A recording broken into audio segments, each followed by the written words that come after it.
Hey everybody, it's Jennifer. Welcome to another day of 31 Days of Halloween.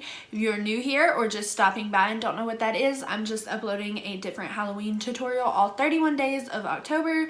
I am having so much stinking fun doing it. I hope you guys are enjoying watching it.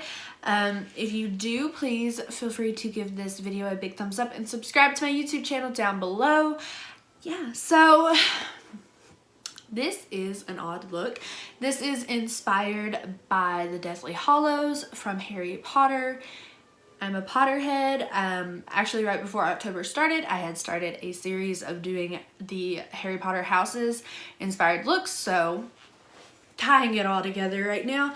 I hope you guys enjoy watching the video. If you do, please give it a big thumbs up down below and subscribe to my YouTube channel for more spooky shit all 31 days of Halloween. I did see a Deathly Hallows makeup picture on Pinterest that I would put somewhere around the screen. Mine is strictly inspired by hers because I am totally not that freaking creative. I can't.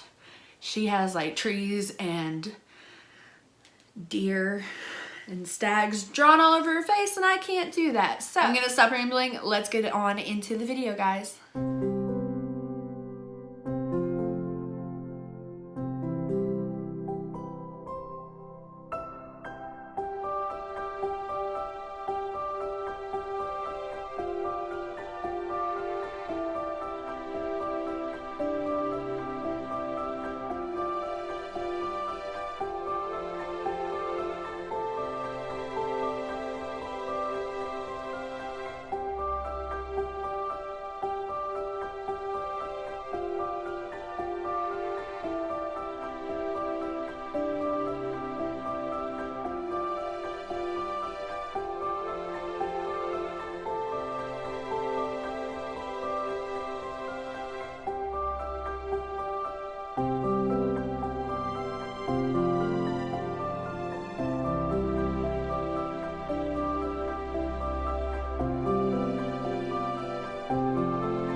guys, that is it for this look. I hope you enjoyed it. I just quickly off camera added a little bit of highlight to my cupid's bow, the tip of my nose, my inner corners, and my brow bone, and a little bit on my stars, but you know, it's whatever. I hope you guys enjoy this. This is definitely a more weird Halloween look, but I had a ton of fun creating it. I hope you guys enjoyed watching it. Remember, if you recreate it or get any inspiration from it, to please tag me on Instagram. Mine is always linked down below in the description box, and I'm gonna stop rambling and get off of here. I will see you guys all tomorrow. Bye.